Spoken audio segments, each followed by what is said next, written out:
Yo! What is good? Welcome back to Josh on Point mga pare.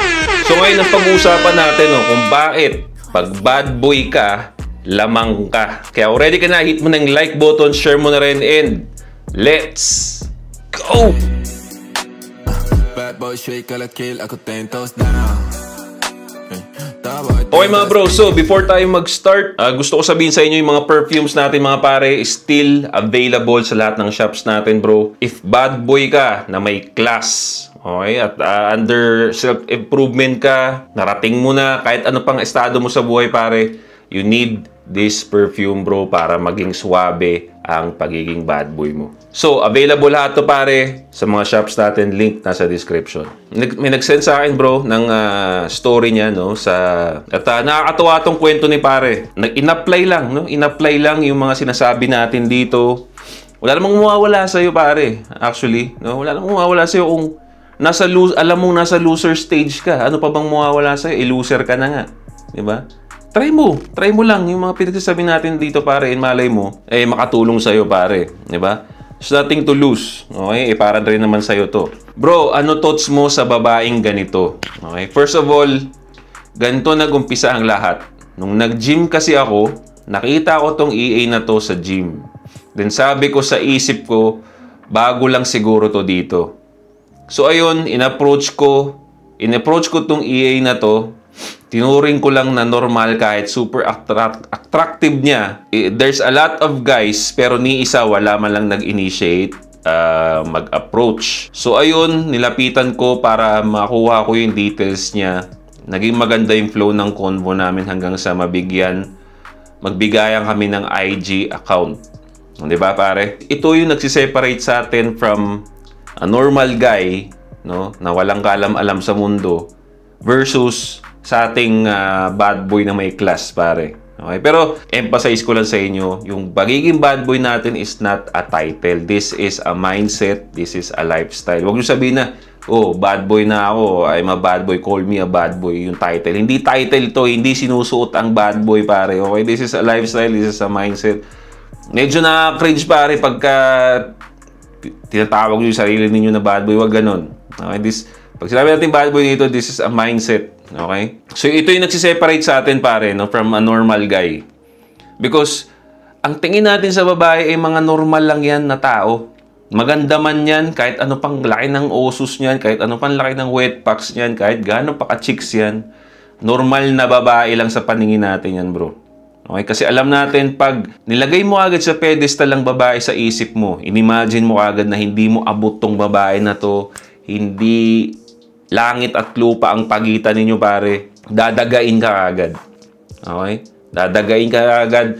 You're putting out an energy na mas mataas ang babae kaysa sa'yo. Nararamdaman ng babae yan and automatically, hindi nila sinasadya, unconsciously, maliit na kagad ang tingin nila sa inyo. Okay? In-approach niya lang as, normal na araw lang to. No, babae lang yan. So, nagkabigay sila ng IG account. Then after, nag-uusap kami sa IG pero ginagawa ko, hindi ko siya binibigyan ng attention at nagre-reply lang ako kapag gusto ko dahil busy ako sa buhay ko at sarili ko lang iniisip ko.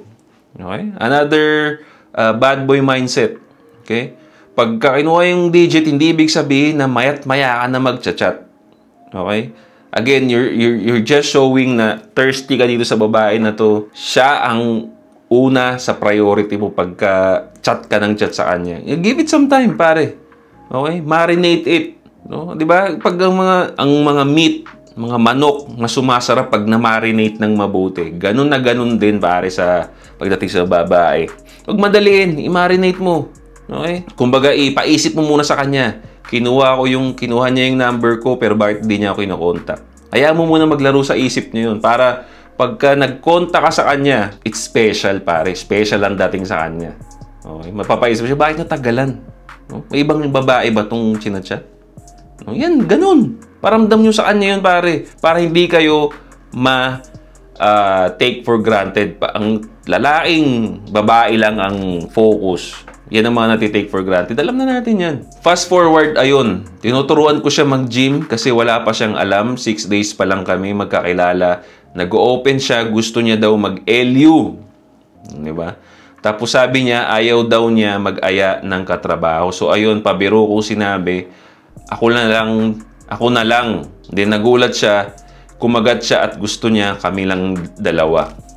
Di ba pare? Malalaman mo ba na yung babae first timer lang kung patitig-titig ka lang sa kanya, kung patingin-tingin ka lang sa kanya? Hindi. Nalaman ni tropa na first time niya na or baguhan siya sa gym kasi nag-approach siya. No? Tinuring niya yung babae as normal na tao lang.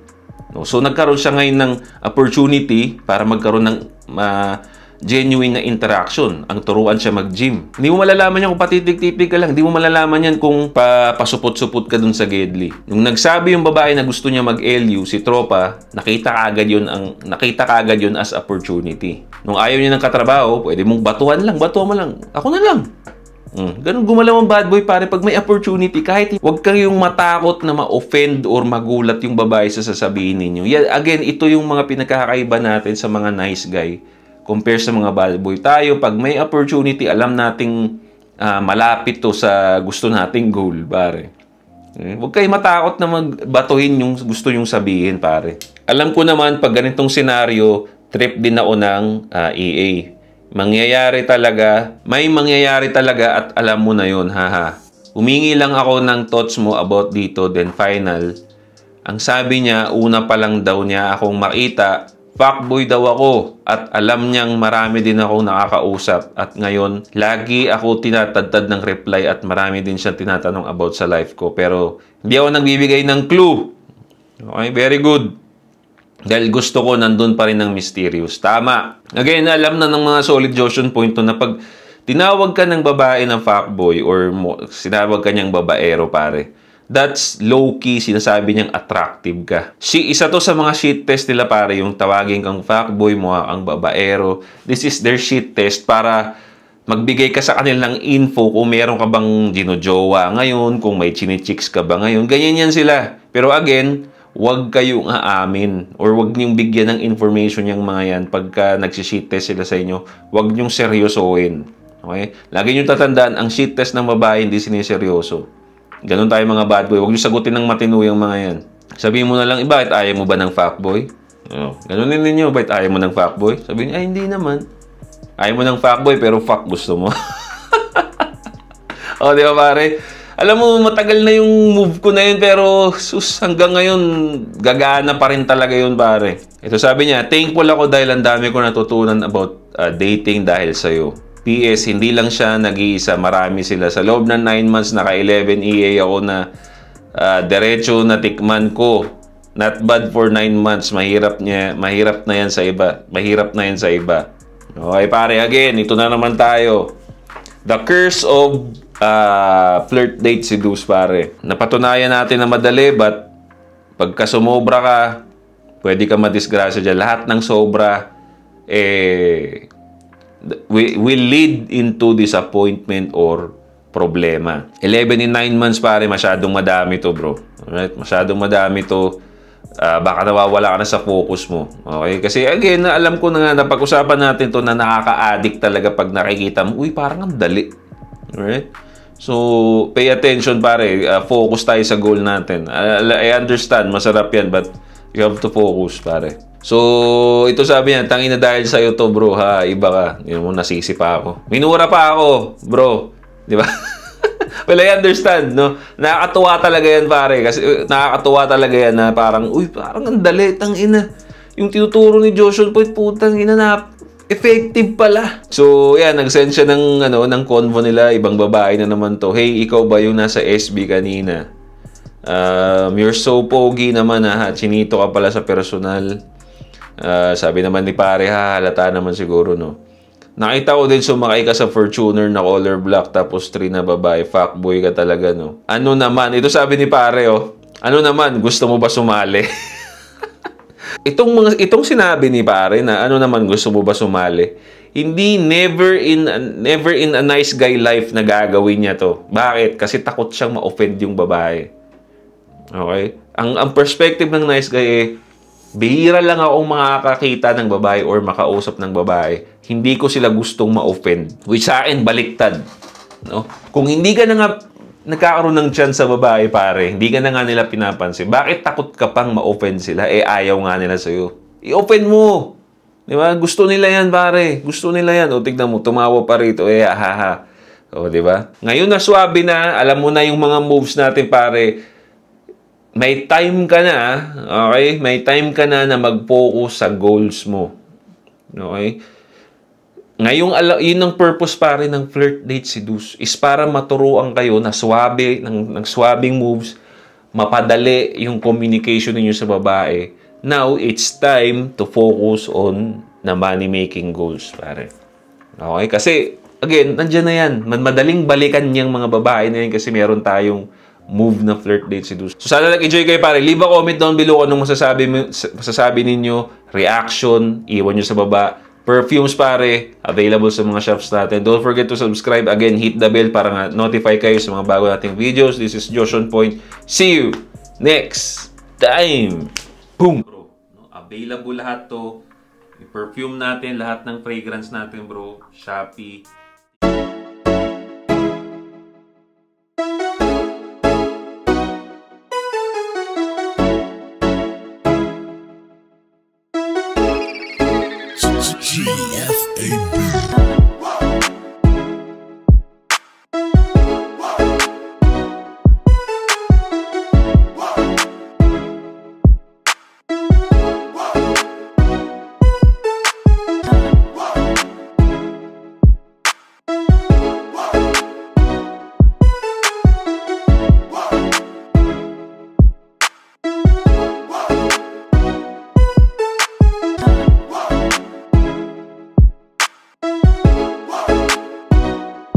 Yeah, that's it for me, guys. This is Josh on Point. See you next time.